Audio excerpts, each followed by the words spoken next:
Sir ఇవాళ రేవంత్ రెడ్డి గారు ED office ముందర ధర్నా చేశారు సార్. అంటే అదాని ఆస్తులపైన ఎంక్వైరీ చేయాలి, విచారణ జరపాలి. రాహుల్ గాంధీ గారు పిలిపించారు. దీనిపైన అంటే మీ ఒపీనియన్ ఏ విధంగా చూస్తారంటారు సార్? దీన్ని కేటీఆర్ గారు కూడా కౌంటర్ ఇచ్చారు. అసలు అదాని మంచోడా చెడ్డోడా ముందు మీ పార్టీ డిసైడ్ చేసుకొని ఆ తర్వాత ధర్నా చేయండి అని కూడా అంటున్నారు. మీరేం చెప్తారు? ఒక్కటి జరిగిందిలేండి. ఈడీ కానీ, సిబిఐ కానీ, ఎన్ఐఏ కానీ ఇవి పూర్తిగా రాజకీయ సంస్థలుగా మారాయి. Okay.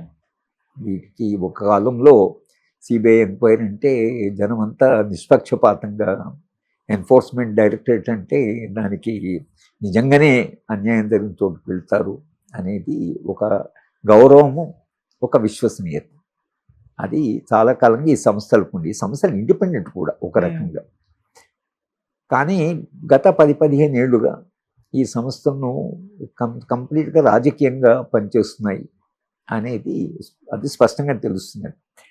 Enforcement directorate opposition parties, opposition ఎక్కడైతే అధికారం ఉందో అక్కడ చేస్తున్నారు. కానీ భారతీయ జనతా పార్టీ ఎక్కడైతే అధికారం ఉందో, భారతీయ జనతా పార్టీ ఒక్క సభ్యుడి మీద కూడా వాళ్ళు ఇంతవరకు ఎన్ఫోర్స్మెంట్ అంటే పూర్తి ఆ పార్టీలో అందరూ నిజాయితీ పరులే, ఎవ్వరికీ ఎటువంటి తప్పులు చేయలేదు అని అనడానికి వీలు లేదు. సరకంతి ఇదే కదా.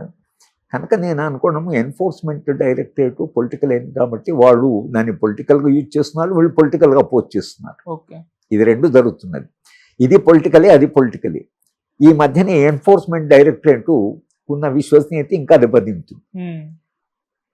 అంటే సంస్థల విశ్వసనీయత దెబ్బతింటే ప్రజాస్వామ్యానికి చాలా ప్రమాదం. అంటే ప్రజలకు ఒక విశ్వాసం ఉండాలి. ఒక అన్యాయం జరిగితే ఇక్కడ వెళితే మనకు న్యాయం జరుగుతుంది అనే విశ్వాసం సమాజంలో ఉండాలి. ఉంటేనే ప్రజాస్వామ్యం నిలబడుతుంది.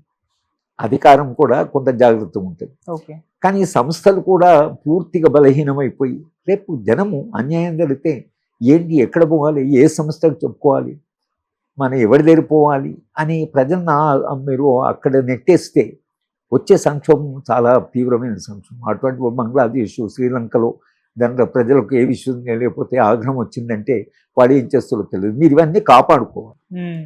సమాజంలో కాస్త శాంతి భద్రతలు ఉండాలన్నా ఈ సంస్థలన్నిటి మీద ప్రజలకు నమ్మకం ఉండాలి. ప్రజలకు ఏముండాలంటే మనకు అన్యాయం జరిగితే ఎక్కడైనా పోయి చెప్పుకోవచ్చు అనే ఒక విశ్వాసం ఉండాలి. మనకు అన్యాయం జరిగితే ఎక్కడ పోయినా ఏం జరగదు అని అది ఒక నిరాశలో గురయ్యారు అనుకోండి, అప్పుడు ఆగ్రహం వచ్చినప్పుడు ఎవరు దాన్ని ఆపలేరు. అప్పుడు చాలా కష్టమవుతుంది. కనుక సంస్థలను కాపాడుకోవడం చాలా అవసరం. అది రాజ్యానికి చాలా అవసరం. ఎందుకో మరి ఈ సంస్థలు బలహీనపడ్డాయి, వాళ్ళు కూడా దాన్ని రాజకీయంగా ఉపయోగిస్తున్నారు, వీళ్ళు దాన్ని రాజకీయంగా వ్యతిరేకిస్తున్నారు. మొత్తం దీంట్లో అంత రాజకీయమే అయిపోయింది. రాజకీయం అంటే నెగిటివ్ రాజకీయాలు, ఇవి పాజిటివ్ రాజకీయాలు కదా. అంత నెగిటివ్ రాజకీయాలు వచ్చేసాయి. రావడం వలన ఎవరు ఏమిడికి ప్రమాదం జరుగుతుందంటే ప్రజాస్వామ్యం. అంటే ఈ లిబరల్ డెమోక్రసీ ఏదైతుందో, ఉదార ప్రజాస్వామ్యం ఏదైతుందో, ఓ 75 ఏళ్ళుగా కొంత విశ్వసనీయత ఉండి ఒక డెమోక్రటిక్ కంట్రీ అని ప్రజలకు కూడా ఏదో ఒక సంస్థ మీద నమ్మకం ఉండి, ఒక కాలంలో మేము విద్యార్థులుగా ఉన్నప్పుడు ఏదన్నా యూనివర్సిటీలో తప్పితే ఐఏఎస్ ఆఫీసర్ చేత ఎంక్వైరీ చేయించాలని అడిగేవాళ్ళం. అంటే అప్పుడు ఐఏఎస్ ఆఫీసర్ క్రెడిబిలిటీ అంత ఉండేది. ఐఏఎస్ ఆఫీసర్ అంటే చాలా తెలివిగలవాడు, నిష్పక్షపాతంగా ఉంటాడు, తర్వాత వాడికి నిజాయితీగా ఉంటారు, ఇవన్నీ ఉండేవి. ఇప్పుడు ఐఏఎస్ ఆఫీసర్ని ఎవరు అడుగుతారు? ఐఏఎస్ ఆఫీసర్ ఎంక్వైరీ ఎవరు అడగరు. ఐఏఎస్ ఆఫీసర్లో మొత్తం క్రెడిబిలిటీ పోయింది. అంటే అట్లా ఒక్కొక్క సంస్థ ఒక్కొక్క క్రెడిబిలిటీ పోయిన కొద్దీ మీకు సమాజంలో అశాంతి పెరిగి అది ఎక్కడికో దారితీసి ఒక అంటే మనము కంట్రోల్ చేయలేనటువంటి దశకు పోయేటువంటి ప్రమాదం ఉంటుంది. అది అర్థమైన వాళ్ళు అయితేనే జాగ్రత్తగా. నెహ్రూ గారు లాంటి వాళ్ళు సంస్థను చాలా గౌరవించారు. తర్వాత ఆ కాలం నుండే క్యాబినెట్ మినిస్టరు, విశ్వవిద్యాలయం అంటే అబుల్ కలాం ఆజాద్ మొదటి ఎడ్యుకేషన్ మినిస్టరు. విశ్వవిద్యాలయ వైస్ ఛాన్సలర్ను కలవాలి అని సెక్రటరీ చెప్తే పిలవమంటారంటే వైస్ ఛాన్సలర్ అంటే పిలుస్తారు, అసలు నేనే వెళ్ళి కలుస్తాను, ఆయన వైస్ ఛాన్సలర్ కదా అని అంత గౌరవంగా ఆ రోజు ఎడ్యుకేషన్ మినిస్టర్ మాట్లాడాడు. ఇప్పుడు ఏం పరిస్థితి? ఇప్పుడు విశ్వవిద్యాలయం అంటే ఇది ఎట్లా మార్చేశారు దాన్ని, దానికి ఎంత ప్రతిష్ట ఉండేది. ఇప్పుడు ఏం చేశారు మీరు? విశ్వవిద్యాలయాలు అంత ప్రతిష్ట కలిగి తామంతా మానేచ్చు, ఎంత అసలు విద్యారంగం ఎంత బాగుండేది. కానీ మీరు క్రమక్రమంగా మనం వాటిని నిర్వీర్యం చేస్తూ వచ్చాం. ఇవాళ ఐఏఎస్ ఆఫీసర్ వైస్ ఛాన్సలర్ రమ్మంటాడు, ఆ రోజు మినిస్టరే నేను పోయి కలుస్తాను అన్న దగ్గర నుంచి ఇవాళ ఐఏఎస్ ఆఫీసరు గ్రాడ్యుయేషన్ పాస్ అని ఆయన వైస్ ఛాన్సలర్ ఓ విశ్వవిద్యాలయానికి వైస్ ఛాన్సలర్ మా ఆఫీస్కి రమ్మంటాడు, వీళ్ళు కూడా అక్కడ పోతున్నారు. మొత్తము విశ్వవిద్యాలయాలకు ప్రతిష్ట, దాని స్వతంత్ర ప్రతిపత్తి, దానికి ఒక క్వాసీ జ్యుడిషియల్ బాడీ, దానికంటూ ఒక సెల్ఫ్ గవర్నెన్సు, అది స్వయం పరిపాలనా సంస్థలు ఇవన్నీ. అందుకనే మాకు ఇప్పుడు సెంట్రల్ యూనివర్సిటీలో మీరు చూస్తే ఒక అకాడమిక్ కౌన్సిల్ ఉంటుంది, ఒక కోర్ట్ ఉంటుంది, కోర్ట్ అంటారు దాన్ని.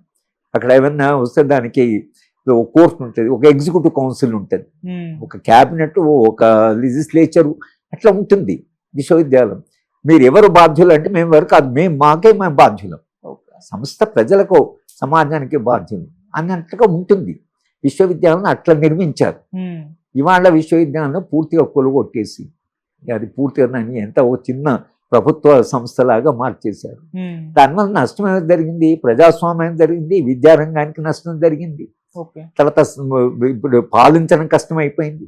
విశ్వవిద్యాలయం గొడవ అయితే విద్యార్థులు పోయి ప్రభుత్వం దగ్గర పోతారు, ప్రభుత్వం దగ్గర పోయి గొడవలు చేస్తారు. అంతకుముందు గొడవ జరిగితే విశ్వవిద్యాలయమే హ్యాండిల్ చేయాలి, దాన్ని ప్రభుత్వం దగ్గరికి వెళ్ళేది కాదు. అంటే అట్లా మేనేజ్ చేస్తారు అనుకోండి, యూత్ అంతా లక్షలాది మంది యూత్ను విశ్వవిద్యాలయాలు మేనేజ్ చేసినాయి అనుకోండి, అప్పుడు ప్రభుత్వానికి ఇంత క్రైసిస్ ఉండదు. కానీ మీరు ఈ సంస్థలను కొలుకొడితే జరిగేది అది, అంత పోయి ఎక్కడ వాళ్ళ మీద పడతారు, క్రైసిస్ పెరుగుతుంది అసలు. సార్ అంటే ముందు నుంచే బీజేపీ అని ఒక విమర్శ ఉంది, అంటే ఇద్దరు గుజరాతీలు ఇంకో ఇద్దరు గుజరాతీలకు దేశాన్ని అమ్మేస్తున్నారని చెప్పి పెద్ద ఎత్తున ప్రచారం అయితే చేశారు సార్. ఇప్పుడు ఈ విధంగా కాంగ్రెస్ పార్టీ బయటకు వచ్చి ధర్నాలు, ఈడీ ముందర ఇటువంటివి చేయడం వల్ల బీజేపీకి ఏమన్నా ఇంపాక్ట్ పడే అవకాశం ఉందా సార్, దీని ప్రభావం ఉంటుందంటారా? బీజేపీ ఆల్రెడీ మొన్న ఎన్నికల్లో దెబ్బతింది కదా. అవును, పార్టీ ఓడిపోయింది. నిజానికి స్ట్రిక్ట్ నంబర్లో మాట్లాడాలంటే పార్టీ ఓడిపోయింది. సరే, అలయన్స్ పెట్టుకోవడం అనేది అది రాజకీయాలు కాబట్టి రెండు పార్టీలతో వాళ్ళు అలయన్స్ పెట్టుకున్నారు. ఎందుకు బీజేపీ దెబ్బతిన్నది ఆలోచించాలి కదా. భారతీయ జనతా పార్టీ ఆలోచించవలసి ఏంటంటే, ఎందుకు మనము పోయిన ఎన్నికలో 303 సీట్లు వచ్చిన వాళ్ళు ఎన్ని సీట్లు మనకు తగ్గాయి. నరేంద్ర మోడీ మెజారిటీ 4 లక్షలు 5 లక్షలు తగ్గింది కదా.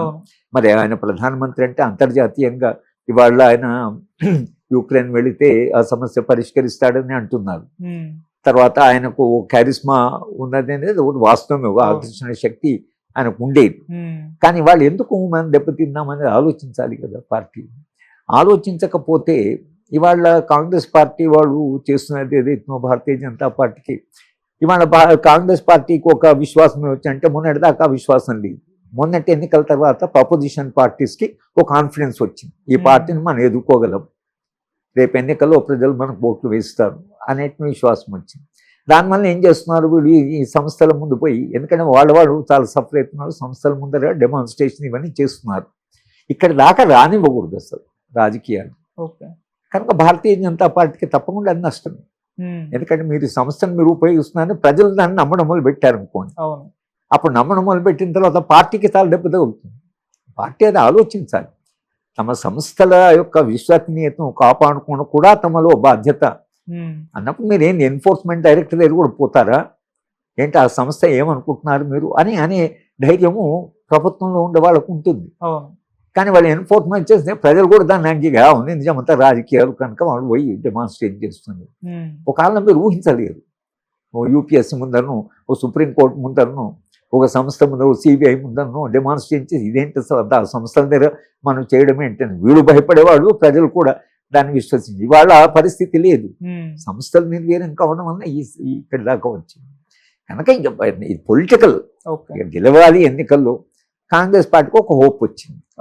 కనుక మిగతా పార్టీ కలిసి మనం అధికారంలోకి వస్తామని విశ్వాసం తెలంగాణలో జరిగింది. అది కాంగ్రెస్ పార్టీ అధికారంలోకి వస్తే ఎవరు అనుకోలేదు, అస్తిత్వం నుంచి వచ్చిన పార్టీ. ఇప్పుడు డిఎంకే పార్టీ ఉందనుకోండి, డిఎంకే పార్టీ జాతీయ పార్టీని ఓడించమని ఎవరు, ఏ జాతీయ పార్టీని అయినా భారతీయ జనతా పార్టీని ఓడించమని డిఎంకే.